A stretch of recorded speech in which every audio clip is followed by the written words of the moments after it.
ನೀನ್ ಫೋನ್ ಬಿಡ ಮೊಸರು ಬೈತಂಬ. ಸರಿ ಅಣ್ಣ. ಏ ಬಿಲ್ಲೆ, ನೀನ್ ಅವ್ರಿಗೆ ಸಾಂಬಾರ್ ಹಾಕು, ನಿಮ್ಮ ಅಕ್ಕ ಇವ್ರಿಗೆ ಮೊಸರು ಬಜ್ಜಿ ಹಾಕ್ತಾಳೆ. ಸರಿ ಅಮ್ಮ. ಏ ಹುಡುಗಿ, ಎಷ್ಟೊತ್ತೆ ಅದು ಪಾತ್ರೆ ತೊಳೆಯೋದು? ಬಾಯಿಲಿ ಇವ್ರಿಗೆ ಮೊಸರು ಬಜ್ಜಿ ಹಾಕು.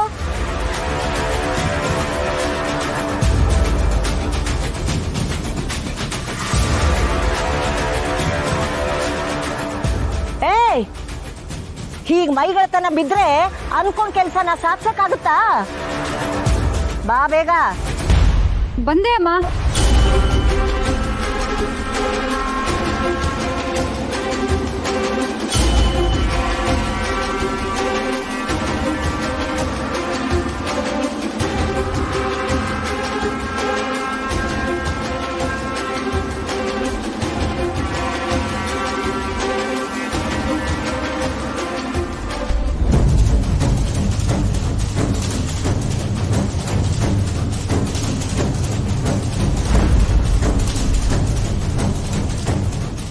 ಯೋ, ಬೇಗ ಬೇಗ ಕೊಡೆ. ಏನ್ ಮಾಡ್ತಾ ಇದೀಯಾ? ಅಮ್ಮ,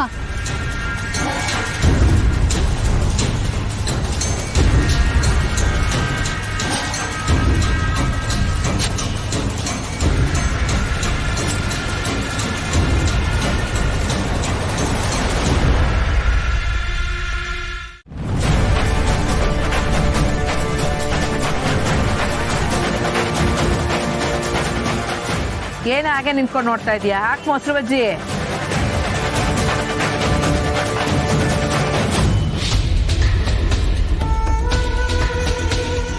ಹಾಕಿನ್ನು ಒಂಚೂರು.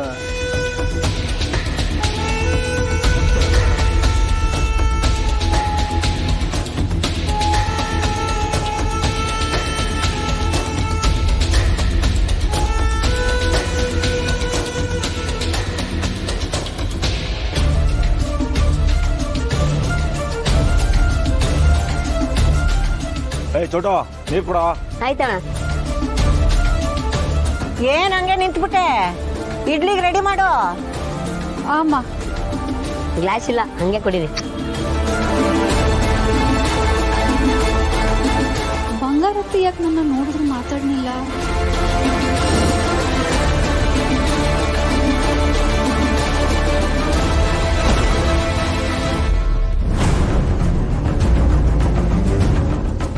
ಎಲ್ಲಿ ಕೈ ತೊಳೆಯೋದು?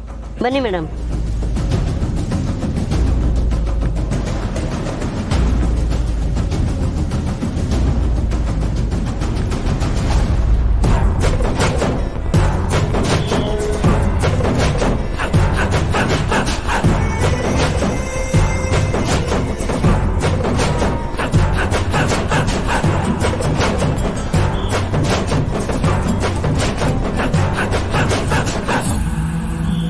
ಎಷ್ಟದ ಚೋಟೋ ಬಿಲ್ಲು? 70 ರೂಪಾಯಿ ಅಣ್ಣ. ಟಿಶ್ಯೂ ಇಲ್ವೇನಾ? ಅವ್ವ ತಗೊಳ್ಳಿ.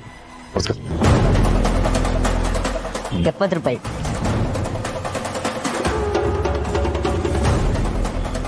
ತಗೊಳ್ಳಿ ಅಣ್ಣ. ತಗೊಳ್ಕೊ. ಪರವಾಗಿಲ್ಲ ಮೇಡಮ್. ತಗೊಳ್ಳಲೇ. ತಗೊಳ. ಬೇಡ ಬಿಡು. ತಗೋ, ಇದು ಇಟ್ಕೊ. ಅಷ್ಟು ಇಟ್ಕೊ, ತಗೊಳ.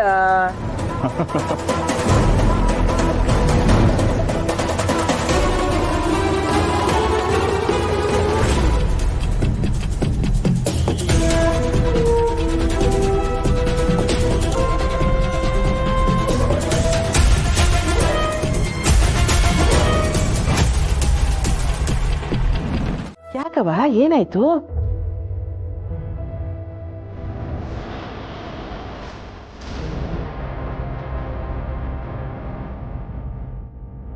ಮೈ ಹುಷಾರಾಗಿದ್ದಾನೆ? ಹಾ, ಕುಸಿನಾಗೆ ಮಾತು ಗೊತ್ತಿಲ್ಲ ಆಟೆ. ಮಗಳು ತಾಯಿ ಪಟ್ಟನ ಕಟ್ಕೊತಾ ಇದ್ದಾಳೆ ಅಂತಂದ್ರೆ ಎಂಥ ತಾಯಿಗಾದ್ರೂ ಹುಸಿ ದಿಗ್ಲಾಗೋದಯ್ಯ ಅಲ್ವೇ? ಸರಿಯಾದ ಕಾರಣ ಸಿಕ್ತು. ಇದನ್ನೇ ಅಸ್ತ್ರ ಮಾಡ್ಕೋತೀನಿ. ಪುಟ್ಟಕ್ಕ, ನನ್ನ ಸರಿಯಾಗಿ ಅರ್ಥ ಮಾಡ್ಕೊಂಡವಳು ನೀನೊಬ್ಳೇನೆ. ವಸು, ಪುಟ್ಟಕ್ಕ ಮತ್ತು ನಿಮ್ಮ ಅತ್ತೆ ಏನು ಹೇಳ್ತಾರೋ ನೀನು ಅದನ್ನೇ ಮಾಡೋದು. ಅವ್ವಾ ಬಂಗಾರಮ್ಮ ದ್ಯಾವ್ರಿಗೆ ಹೋಗಿ ಬಂದಮೇಲೆ ತಾನೇ ಬದಲಾಗ್ಬಿಟ್ಟವಳೆ. ಈಟು ವರ್ಷ ಮನೆ ಜವಾಬ್ದಾರಿ ತಗೊಂಡವಳೆ. ಅದ್ರ ಫಲದಂಗೆ ಎಲ್ಲಿ ಬದುಕು ನೇರ್ಪಾಕ್ಲಿ. ಆ ಖುಷಿಗೆ ನಮ್ಮ ಬಂಗಾರ ಮೋನ ಬಿಟ್ಟವಳೆ. ದೀತಾನೆಯ ಪುಟ್ಟಕ್ಕ ವಸುನು ನಿನ್ನ ಮಗಳೇ ಅಂತ ಅನ್ಕೊಂಡು ಅದು ಯೋನೆಲ್ಲ ಶಾಸ್ತ್ರ ಮಾಡಬೇಕು, ಮಾಡಿ ಮುಗಿಸ್ಬಿಡು. ಆಯ್ತಮ್ಮರೆ ಆಯ್ತು. ಚಂದ್ರು ಹೊಸು ತೊಟ್ಲಕ್ಕೆ ಪೂಜೆ ಮಾಡ್ರವ. ಗುಂಡಪ್ಪ ಬಂದ.